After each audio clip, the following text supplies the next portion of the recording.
y'all. Welcome back to the Who's Right podcast. And here we go. We're not coming to you live this today. We're recording this on Thursday. So you'll probably be listening to this on Friday. But we wanted to get the draft out of the way and the All Star game so we could talk a little bit about it. But before we get started, subscribe to the channel, like this video, leave us your comments, let us know what you're thinking about everything. And Victor, how you doing? I'm doing great, ready to get back into this second half of the season. It was a good All-Star break. I enjoyed the game at least. The new format of the home run derby was a little weird, and there were some weird things that happened in between. But happy to be back talking about the Mets, ready to kick this thing off and to make a big push for the playoffs. Because guess what? Mets are in it as of today. Absolutely, absolutely. We're in a playoff spot, and now the key is to hold that spot and improve on that. And that's kind of what we're gonna talk about. We're gonna do a quick recap of the Colorado series. We're not gonna break down the games like we used to, like we do. Just because there's a lot of things to get to in this video, but we took 2 out of 3 from Colorado. Unfortunately, Quintana couldn't do it 3 games in a row. We were hoping that we get the sweep, but Quintana couldn't finish it off. But I couldn't be happier. My whole goal was to get above 500 before I started believing in this team, and that's where we are. We're at 500, above 500, on the playoff spot, holding a playoff spot, and I honestly couldn't be happier. Yeah, and that whole Rocky series was a little frustrating because they did score a lot of runs against us, and that's not something that the Rockies team is known for, is scoring a lot of runs. But we have guys like Sam Toglia who just matches home runs every time he gets the chance to, and you got our pitchers giving up hanging stuff. That's what's going to happen. But it's not. You can't say that any of these teams in the MLB are bad.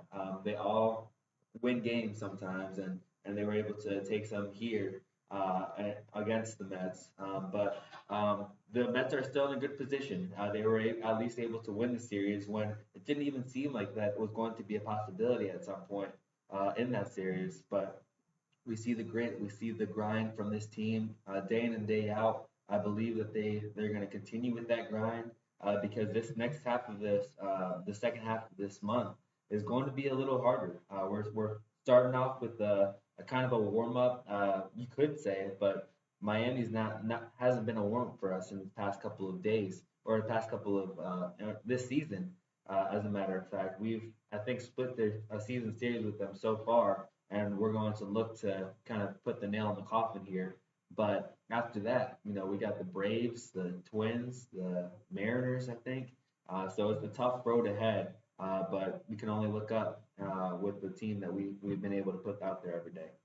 Absolutely, absolutely. This is going to be, once we get through Miami, this is going to be, I don't want to hear the whole thing about the strength of schedule because we just named the teams that we're going to be playing, and these 2 weeks are going to determine if we're going to stay in this race or not. And this 2 weeks is going to tell Stearns if we're going to be heavy sellers, or are we going to be fringe buyers? Because I don't think we're going to be crazy buyers, but are we going to be fringe buyers to fix this bullpen? These next 2 weeks are going to determine that, and are going to tell Stearns what we're going to do. Right? If we're going to stay close, stay above 500, Stearns is going to make some moves. If we're going to tank it up, Stern's going to make some moves. We're just not going to be happy with those moves. Yeah, and we've alredy seen a little bit of Sterling hand when he's picked up a couple of these low end relievers, not high risk kind of guys. And I just wanted to point out that this is probably what we're going to get with this trade deadline. I think it'll be a lot of small moves like we saw in the offseason when we had that bullpen kind of move those moves, and we were questioning what Stearns was doing, and we see how it translated during the season, and all was looking great until all the injuries happened. And so I think that's the same kind of deadline that we can have this time around, um, unless we're full on sellers, in which I think Stearns would be happy to sell the whole team if he's able to get to that point. But we're not there yet. We're still got a long way ahead. I think we're still grinding out some wins. We got guys like Brandon Nimmo, even Francisco Lindor advocating for Stearns to buy during this time, and so I think that they're going to try their hardest to make sure that doesn't happen during this series. Absolutely, and that's going to determine it. Your play on the field. You can advocate all you want, but if the play on the field doesn't back it up, Stearns is going to do what he's going to do. But let's get to the All Star game. AL won again. Um, our only offense came from the player that came from the AL in Otani. So, and the home run derby, we had Pete in there, and he went out in the first round. Um, and not only did he go out in the first round, he went out to Alex Bone.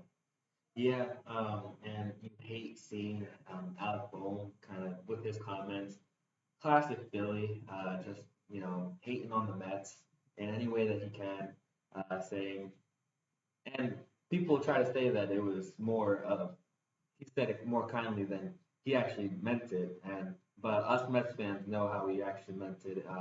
Trying to just throw a little shade, talk a little trash about Pete Alonso, and let's just hope that Pete can bounce back from this. I think he had a tough break at this All Star break. A lot of us thought that he shouldn't have been there.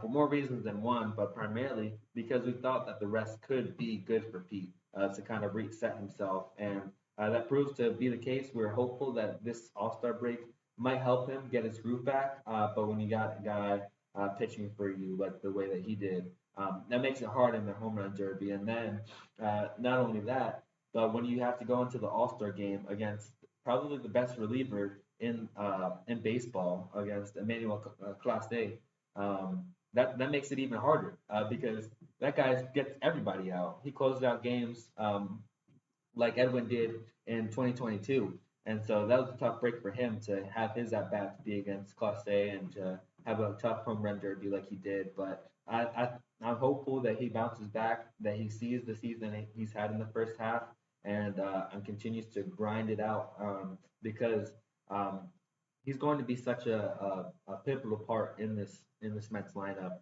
I think that he can carry us to some wins and can carry us to a stretch of wins for the remainder of the season if he gets hot. And it's not like he's been bad, and so he's not having a McNeil type season. But we would love to see him have a walk year like Judge did, like Otani did, so that he can get as much money as he wants, but also so that he can add to the reason why these Mets are a serious team. Yeah, no, for sure, for sure.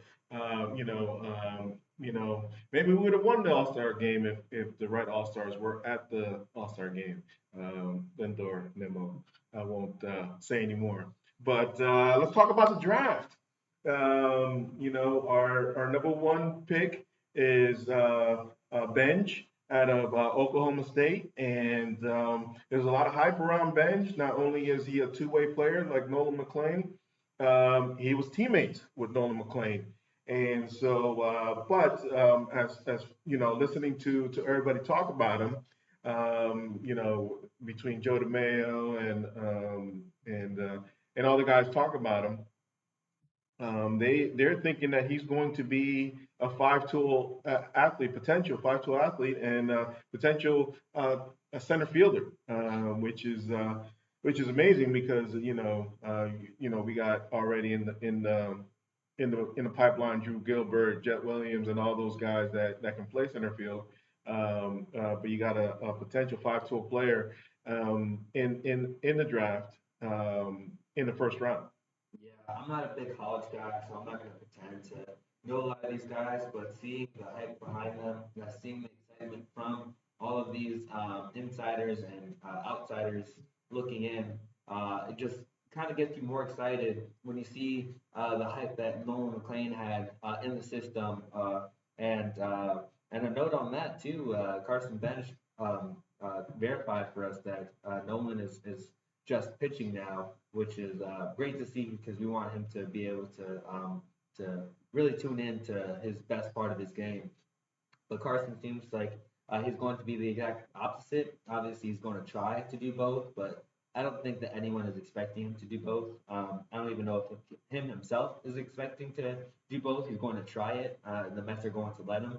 But he can be a great tool for us in the outfield. And, he's a skinny guy too. So if he does give up the pitching, he can put on more weight, provide more power. And what I see him as is more of like a Brandon Nimmo type, and something that can come up into through the system in the same way that Brandon Nimmo did. And we see the impact that Brandon Nimmo has been able to provide now. But everyone else in the draft class was also great. A lot of those guys obviously might not sign, but being able to pick up as much pitching as we did with guys that throw 100 plus miles an hour, that have some left hand, right handers in there, and providing a couple of good bats as well. There's a lot of excitement from this draft, and we can't wait to see them in the system and continuing to improve. Yeah, and we on the second round we picked up a lefty. We don't have many lefty pitching prospects in the system. Named Jonathan Santucci, and so and then the other theme was another friend of somebody in our system, Ryan Clifford's friend in the fourth round. Eli Serrano, another guy. Again, like Victor, we don't follow the college game as much as we would like, but that's why we rely on guys like Joe DeMayo just to give us that information, and and let us know exactly what we're looking at when we do see them in the minors, because we focus mainly on the MLB team, but we do glance down at the minors to see what's going on, and lean on those guys to give us some information on these guys. So when we see them, we have a little bit of understanding when we do see them. But I will say this, David Stearns has done an excellent job in the offseason acquiring all these free agent signings and these minor league deals. And he's hired a good team around him. I think the guy that was in charge of the draft and really scouting was over in the Houston organization before. Chris Gross. Chris Gross, and we were able to see all of the great prospects that they were able to sign and bring up between Framber Valdez, Ronel Blanco, and those pitchers alike, but also with their bats like Jeremy Pena, and I don't know if Jordan Alvarez was in that system as well, but still, yeah, all those guys have been coming up through that system and are a product of Chris Gross and his ability to go out and scout these international, but also Alex Bregman, Kyle Tucker, Correa. Correa. All these guys are great prospects, or that became stars in the major leagues, and so maybe even not Corey Seager, but George Springer. George Springer. All these guys. We can keep on going down the list and just talk about how the success of Houston has kind of translated to them winning championships, not only in the American League, but World Series championships as well. And so let's hope that Chris Gross can continue to put in the work for this Mets organization and bring home some prospects that will bring us championships. No, absolutely, absolutely. And just to note on a couple things that have been happening. It's been an All-Star break, but a lot of things have been happening for the Mets.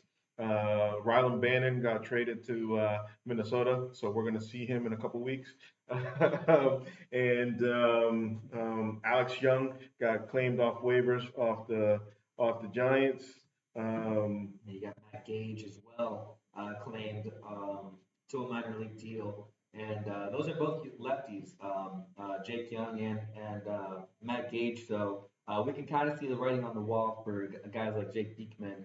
Danny Young might still try to battle it out because he has that minor league option. But as far as Jake Diekman goes, I think we might see one or two more outings. And if he doesn't have the stuff, then that could be the end of him with these two lefties coming into the system. Yeah, absolutely. These 2 weeks are pivotal, right? Not only to see these guys pitch, but for Diekman because, like you said, we got the All-Star break. Diekman got some rest, and does Diekman was it rest that Diekman needed, or is he done? We're going to find out because it's we picked up two lefties. If that doesn't put a fire under you, that means you're probably done, right? So, that's there's nothing else to it. We want to look forward. This podcast was, we did it this late just to touch on the things that we did in the last few days during the All Star break. But I think we're going to make this a pretty short one. But before we get into, we got to get to exciting stuff. We got to get to the future of this team. Oh, before we get into that, let's not even forget about the Who's Right part of the podcast. And guys, we stunk it up. You know, the standout of the series was none other than Jose Iglesias for the for the Colorado series. The pitcher of the series, Budo. Again his first save. He's looking electric coming out of the pen. And what the Colorado player Taglia, um, Toglia. Who would have thought that that Colorado's thumping outside of Colorado, right? Yeah. So No, they Colorado. I will give them credit because they hit a lot of home runs in this series, and I don't know if that's more because of our pitching, probably because of our pitching and how horrendous it's been. But you have guys like that we picked, and Christian Scott and Jose Quintana giving up a lot of runs, giving up home runs after home runs, and both of those guys looked uncomfortable in those starts. And let's hope that this break was um, well, we know that it was well needed, but let's hope that it was refreshing for them to be able to get back into the form that we know that they are capable of pitching at. Because before those starts, before that long stretch of baseball, they were pitching well. But you got guys like Sam Toglia, Charlie Blackman, even Jake something. I can't remember. He looked like an old man playing, but he was mashing baseballs too for Colorado, and so give them credit because they were able to get on us. But Jose Iglesias, we're seeing it all with the Mets this year.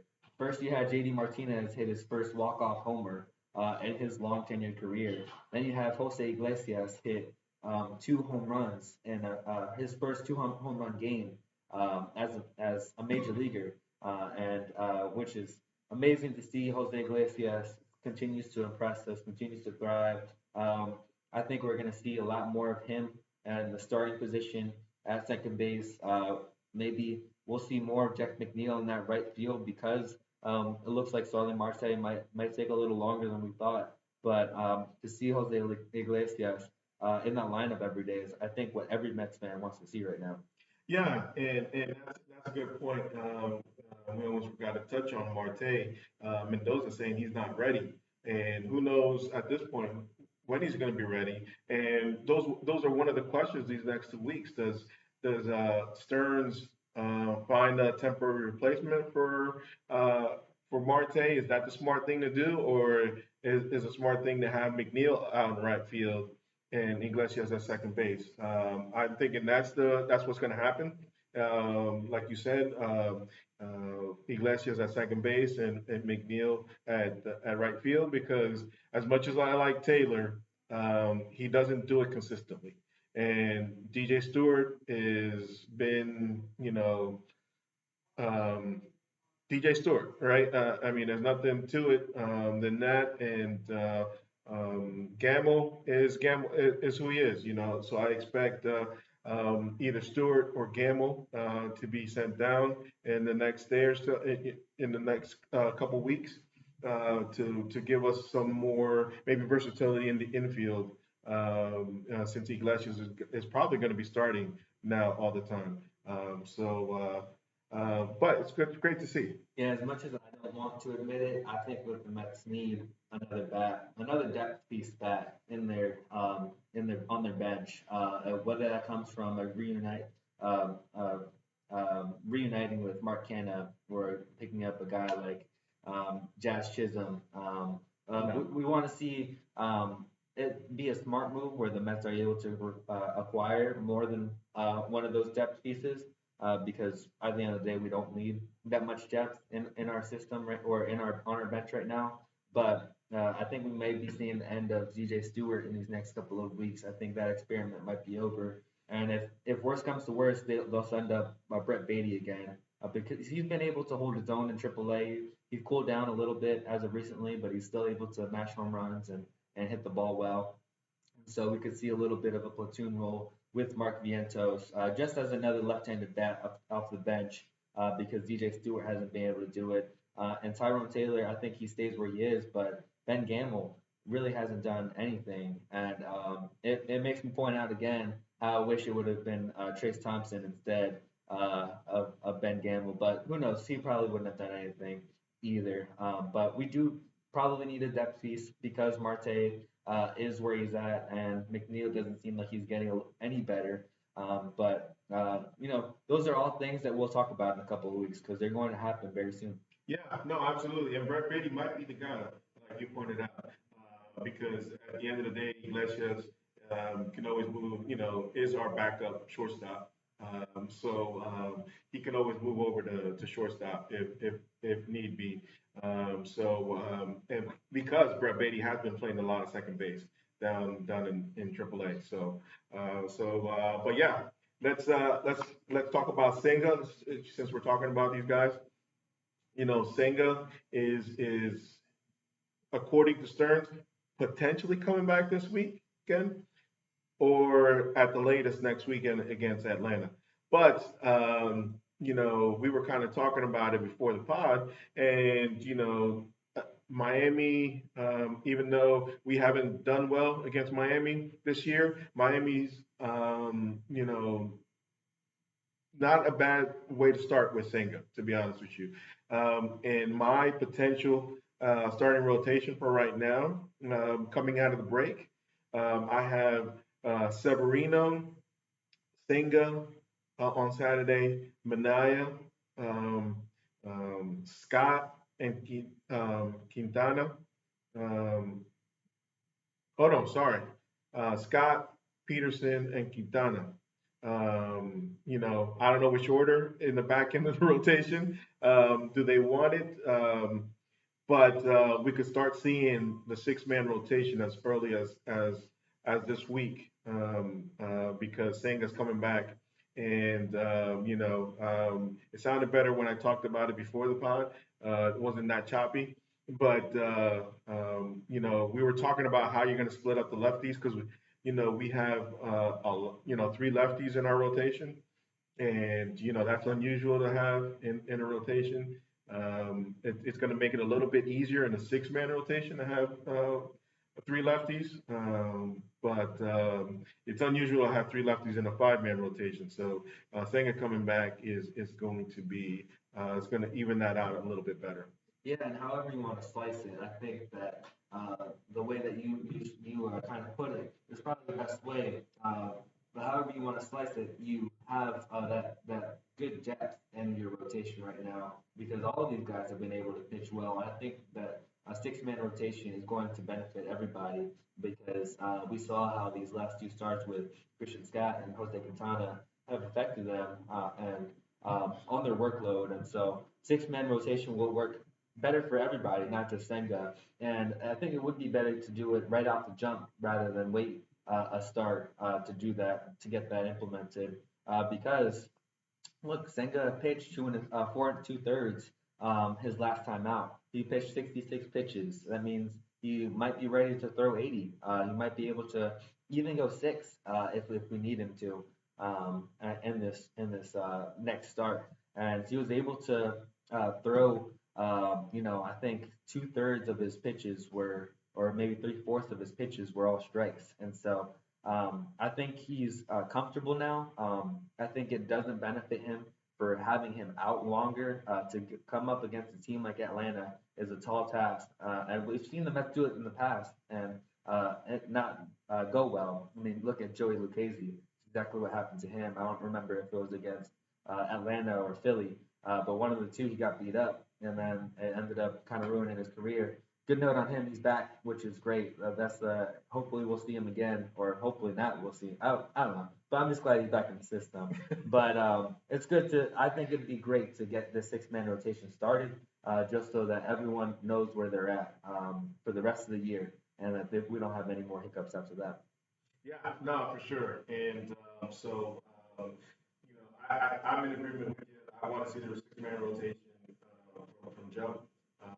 And this is the future of baseball, I believe. I believe we're going to see six-man rotation across the league in the future because the old guard of pitching that wants the five-man rotation, they're they're leaving, right? They're getting old. They're leaving, and the way you follow the minors, um, they're basically at a six-man rotation down in the minors. Every pitcher pitches once a week, so I think that's the future of baseball, and hopefully in the future maybe an expanded roster for the pitching side at least. But who knows? We can get into that. That's future stuff. But I think six-man rotation is the future of baseball, and for us, why not start it now? Senga's coming back.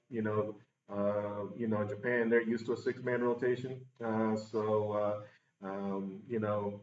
minors are used to a six-man rotation, and other than Severino, Minaya, and Quintana, our rotation is young. So might as well start it. Might as well get it done, and might as well get started now. I love the fact that we're playing Miami and then Atlanta. So it'd be great to see Senga start against Miami and then get his start against Atlanta next week. Love to see it that way. I think that'll break out nicely. And not only are you protecting Senga, but you're protecting Scott. Let's hope that's the case. Obviously, nothing's been announced yet because we're recording this on Thursday, and nothing's going to come out to until probably sometime tomorrow. Who knows what time tomorrow it comes out? But let's get into the standouts. Who are we going to pick as far as standouts? Who went first last You went first last time, and I think you picked Brandon Nimmo because he was already high, and Yeah. I think that I'm gonna roll with someone else. I'm gonna roll with somebody that probably benefited with rest as well. And I think he's going to come out on fire right after this. But he's also going to do well defensively for us because he is going to be calling the pitches. Our boy Francisco Alvarez. I think Francisco Alvarez comes back from the break. Um, Maybe not as blazing hot as I'm portraying him to be, but I think that he's going to have a good series. I think he's going to carry the Mets to at least one of these wins.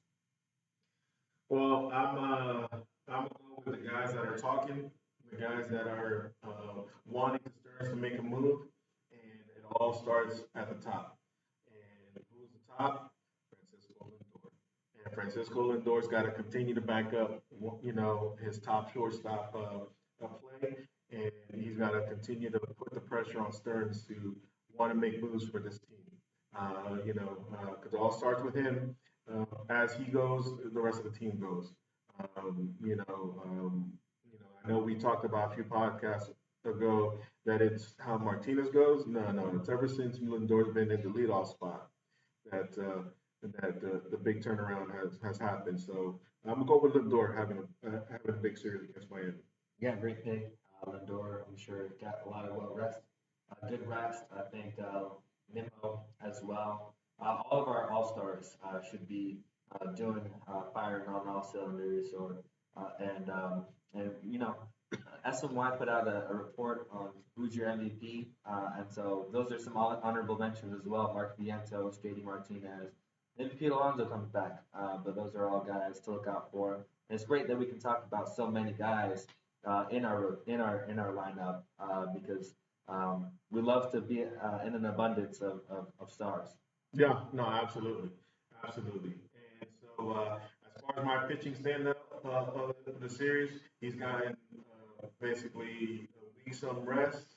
Um, and I think he's going to pitch game one of our series on Friday tomorrow, and that's Severino. Severino's been our best pitcher all year, and so I'm just riding that. Yeah, I hope so. Severino, that's your boy. If he's not traded, I want to see him resign. I'll keep on beating that drum. But I'm going to go with someone else that I think is going to try to make a valid case for him to be resigned or traded this trade deadline. And Sean Manaea has been pitching great. I don't remember who he pitched against his last start. So I think it was against Washington, but he pitched seven. He was able to go for length, and he was able to not give up so many runs. And so so far he's our best lefty, battling with David Peterson in that rotation right now. And I think he gets to start here and shuts out these Miami Marlins. Yeah, yeah, no, I can't disagree with that. Mania has been great. I think he pitched on Friday against Colorado, um, and so we continue. And he gave us seven. I know Mendoza kind of was towing the line a little bit because he was getting hit hard in the sixth a little bit, but he tried to stretch him out to the seventh. I think he did that because we're at the All-Star break. He was going to get some extra rest, and it paid off. And, and Mania came through. He is our best lefty right now. Would not put Peterson on that list just yet because Peterson has a risk of even going to the bullpen if he doesn't stay straight. Yeah, yeah, absolutely. So with that, I'm gonna go on to the Mets or the Mets killer of this series, and I think I'm gonna go in a different direction. Um, I don't know why I wanted to go this route, but maybe it's just because I want to see him in the Mets uniform at some point. I don't think that's gonna happen, but that's Tanner Scott. I hope that Tanner Scott comes to the Mets. He's a pitcher, so who knows how he's a relief pitcher at that. So who knows how much we'll see him in this series, but and hopefully we don't see him at all. But I really don't want to choose any of these Marlins to do anything against us because they're so bad. Yeah, no, absolutely. And we I actually thought because you had mentioned them earlier, you were going to go with Jazz. About picking them up. I wouldn't mind seeing Tanner Scott in, because when you were about to talk, I was like, oh no, I don't want that guy. But Tanner Scott, I do. But I doubt that we're gonna get Tanner Scott. But I'm gonna go with the other guy that you thought that I thought you were gonna say, and I'm gonna go with Jazz um, because I think he's looking at this as an opportunity to be traded, opportunity to go to another team. Yeah, he's a guy that offers center field and second base of flexibility. But it's not going to be with the Mets, obviously. But I do think that he's going to want to play to be traded because they traded away everybody. They didn't sign Soler. They traded away um, Arise. The pitching keeps getting hurt, and they might trade it away. So at this point, I think a change of scenery might be good for Jazz, and I think he's going to play like he wants to be traded. Yeah, I agree. I think that he could have a good series because for that reason. But at the end of the day, if the Marlins, if any of those Marlins end up hurting us in any way, I think it's going to reflect more on the Mets not being able to do their jobs than the Marlins doing exceptionally well. Yeah, and this is going to be a four-game series, another wraparound series going into Monday. And I agree with that. I agree that the whole this whole series is going to be based on what the Mets pitching does. Right? I have confidence in the hitting, but the pitching, the bullpen especially, if the bullpen comes through, um, hopefully it was rest that they needed for the most part, right? Not everybody, but for the most part, I still think Stearns is going to make some moves. The guys that I see potentially not being in this bullpen in the foreseeable future is a Diekman, is a Ottavino. Those kind of guys might be seeing their last days in the Mets bullpen. Yeah, and we've seen Stearns do this roulette before, where they move relievers, they sign them back, and do all that, and maybe that could be the case with Adam Ottavino or Jake Diekman. I don't think anyone really wants to pick those guys up, and even an Adrian Hauser, he can be a guy that is on the trade block or even the DFA block if he continues to because he started to show his colors again, right? Right when he pulled me in, he just kicked me in the butt and really just proved why I should have never believed in him. But let's hope that he can bounce back because he was a good reliever for us for a while. But all these guys are fighting for a job right now, so we need to see. They gotta show like they are. Yeah, I mean this bullpen could look completely different, right? Between the Hauser, Ottavino, Diekman, you know, they obviously Orsi's up here, but I think that he's just holding the spot for Senga. Once Senga comes back, Orsi's going to go down. Um, but this could look completely different, right? And and that's right, Peterson's coming back. So that means Danny Young's going to go down. It'd be interesting to see how they do that because we don't have a day off until next Monday, I believe. Um, Yeah. yeah, um, actually till next Thursday. So I do think they'll probably do some maneuvering this week with the arms that we picked up because we're playing um, 14 games straight or 13 games straight, and until next Thursday, um, and so you know we'll see how they do this. And that might be one of those things where might play into Senga coming up. Um, you know, will he come up this week because of that? Because we're not having any days off, or are they going to hold him till next week and kind of maneuver his off day, his week because of that as well. We don't know how they're going to do, but I think this the start of the break is going to determine a lot on how we on how it's going to be set up because after Miami we got the Yankees, Atlanta, and Minnesota. So it's not going to be an easy schedule, and then we go out to the West Coast after that. Um, so uh, so it's going to be interesting because I think the bullpen's going to look a little different than what we think it's going to look just because of no off days for a week and a half. Yeah, yeah. But I'm excited.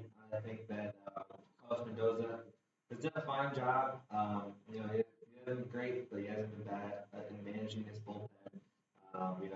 That's just something that we didn't mention actually from Carlos Mendoza was I don't know if you guys remember, but he went off on one of the umps for high strike call, and really showed some fire. Got thrown out as his first in his first game as a major league manager, and he showed some fire. And the Mets fans were loving it, and so that's one guy that I'm excited to see again in the second half, and just how he maneuvers his bullpen, maneuvers his starters, plays the lineup cards, and all that. But it's going to be an exciting second half of this season, and I can't wait. Let's get into it. Yeah, absolutely. So we're going to end it there. We're ready to go. We're excited. We want to see this team win. We want to see this team buy, not crazy buy, but fix that bullpen up a little bit. And because the rest of the summer looks promising, if it looks anything like June. Remember, guys, subscribe to the channel, like the video, leave us your comments. How you guys feeling about this team? How are you feeling about what we just talked about? What do you want Stearns to do? What do you think the potential bullpen is going to look like? Let us know what you're thinking. Let us know how you're feeling. But before we get out of here, Victor, any last words? Yeah, no, I'm just excited. I'm excited to see what the rally symbol will be in the second half because we had like five in this first half, and so let's see some great Mets baseball. I think we need a rally symbol to do that, and so let's get into it. World Series bound, baby. Yeah, absolutely. We don't need a symbol, but we're Mets fans. We like to have fun. So let's keep it going. Let's keep the fun going. Let's keep the good vibes going. And guys, until Monday night, let's go Mets.